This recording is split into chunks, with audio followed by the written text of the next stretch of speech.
Alors aujourd'hui dans ce Smart Doc, petite problématique de base à régler quand on a, comme moi, peu d'espace, c'est-à-dire 15-20 mètres carrés de jardin, pas plus, enfin de potager on va dire. Et ben, finalement vous vous dites je vais pas avoir beaucoup de légumes, pas beaucoup de fruits, tout simplement parce que il va me manquer de la place, parce qu'il va falloir que j'espace mes légumes et mes fruits, etc. Résultat des courses, ça va être un peu galère, j'espère avoir beaucoup de production et puis finalement je vais devoir acheter tout ce qu'il faut au supermarché, à la Biocoop, je ne sais où, chez les petits producteurs. Pas du tout, il y a un moyen très simple de s'en sortir, laissez l'anarchie et le côté punky de votre potager opérer. Allez, vous me suivez ?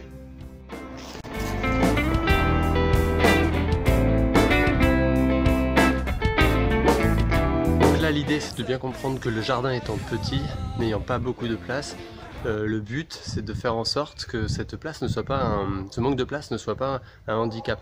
En fait, avec si peu de place, finalement on peut planter énormément de choses. Je vais vous dire comment. L'idée, vous avez compris avant tout, c'est d'amasser, de rentabiliser cette place, mais pas n'importe comment. Alors tout commence ici, bien évidemment, au compost. En fait, il faut savoir que ce que vous voyez là, ce sont donc les déchets organiques. Ils vont devenir par la suite, au bout d'une année, du terreau. Et dedans, bien évidemment, on y a mis aussi des fois des tomates qui étaient pourries, des chutes de courgettes ou les pépins de courgettes, des pépins de courge. Enfin, tout ce que vous voulez qui finalement, à un moment donné, va pas forcément être digéré et en fait va pouvoir servir de semence directement dans le... Et donc, on retrouve ici nos courges, par exemple, de l'an dernier, qui ont germé toutes seules comme des grandes. Vous remarquez au passage qu'elles sont juste à côté. Alors, c'est pas grave en fait, elles ont poussé à côté, je les ai laissées telles quelles. Et puis, elles commencent à pousser un peu partout. Alors, vous allez me dire, je vais me faire envahir en 2 temps, 3 mouvements. Ce qui n'est absolument pas un problème, puisqu'en fait, vous remarquez que ce sont des cucurbitacées avec d'énormes feuilles. Elles vont me permettre de faire de l'ombre pour tout ce qui va suivre autour, c'est-à-dire par exemple les tomates que vous voyez ici, qui elles ont germé également dans le jardin. Alors là, la différence, c'est que je les ai tout simplement déplacées. Elles ont poussé de manière anarchique, les aubergines pareil. Et donc elles vont monter, et puis au sol, vous aurez par la suite... ces fabuleuses feuilles de courge qui vont faire de l'ombre tout l'été. Le problème des courges comme celle-ci, c'est que bien évidemment elles sont grandes et longues. Celle-ci a commencé à bien pousser, vous avez vu. Viens par ici ma belle. Alors c'est pas grave, on peut la faire partir sur la gauche, sur la droite. Quand elle sera beaucoup plus longue, rien ne nous empêche de l'envoyer faire des zigzags un petit peu partout dans le jardin, entre les plants. Et au bout du compte, effectivement ça sera vert partout, mais ça sera pas un problème puisque c'est vous-même qui devez prendre en charge la direction que doivent prendre vos cucurbitacées. Pareil ici, une courge butternut de l'an dernier. Et puis vous allez me dire, qu'est-ce qu'elle fout là avec toutes ces feuilles de patates autour? Et tout simplement, on s'embête pas. Les feuilles de patates, les tiges, tout ce que vous voulez, serviront, elles aussi, de paillage. Elles vont se décomposer, elles vont permettre aussi de fertiliser le sol, à l'image de toutes ces hautes herbes que j'ai récupérées dans mon jardin juste à côté, qui permettront de pailler et de maintenir l'humidité et la fertilité du sol pour nos aubergines. Petit exemple ici de ce qu'est l'anarchie au potager. Vous voyez ici un pied de tomate qui pousse tranquillement au pied d'une courge. C'est absolument pas un problème. Cette tomate, elle va grandir encore. Elle va aller monter jusqu'à 2 mètres facilement. Et puis la courge qui est à côté, elle va faire son travail pour donner de l'ombre. Elles vont pas forcément se concurrencer. Le seul problème, c'est que la tomate n'a pas besoin d'eau, alors que la courge, oui. C'est pas grave. En fait, je vais arroser de manière parcimonieuse et pas tous les jours. On va faire attention, on va faire surtout confiance aux orages de l'été. Et normalement, ça devrait suffire. Je l'ai déjà fait l'an dernier. Un autre exemple ici, la tomate qui pousse au milieu. Je les ai pas déplacées. Alors forcément, elles vont pas forcément être en très bon état au départ. Mais petit à petit, elles vont s'y faire. Comme l'an dernier, je risque d'avoir des pieds de tomates partout. Et je risque de ne plus du tout arroser par la suite. Ici vous avez une courgette qui a bien pris. Celle-ci par contre, c'est le seul plant que j'ai acheté. On voit à peu près la taille que ça fait. On voit que les courges viennent s'y mêler, les feuilles de courge. C'est pas un problème, elles vont se mêler à la courge d'à côté, à la courgette ici, à l'autre plant de courgette que vous voyez maintenant ici.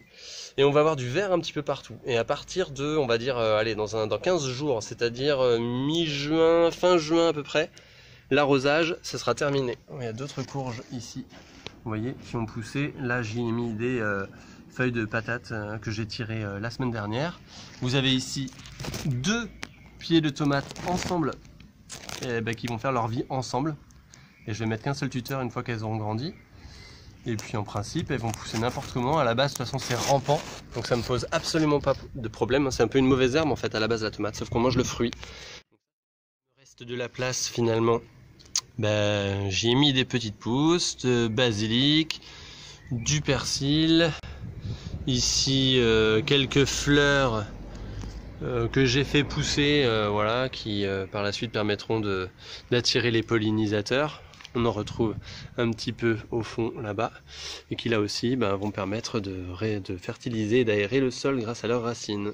Tout autour du potager, ce genre de plantes autour des tomates pour fertiliser le sol et faire en sorte que les abeilles viennent tranquillement aussi butiner et donc butiner par la suite mes pieds de courgettes, mes pieds de courge qui ont poussé n'importe comment dans le jardin.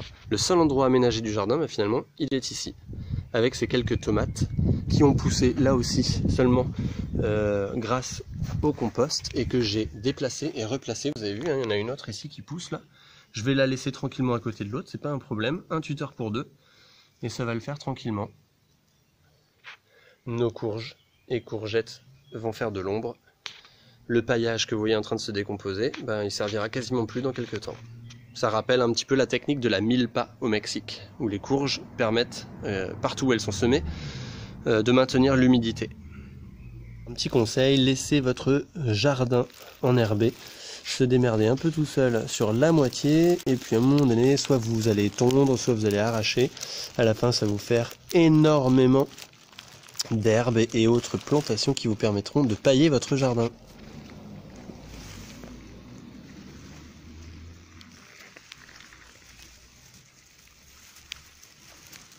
Petite astuce, quand on manque de place également, c'est de se rajouter un petit carré potager, 1,20 m par 1,20 m, du terreau, soit naturel que vous avez retrouvé dans votre compost, soit que vous achetez, ça vous coûte 5 €.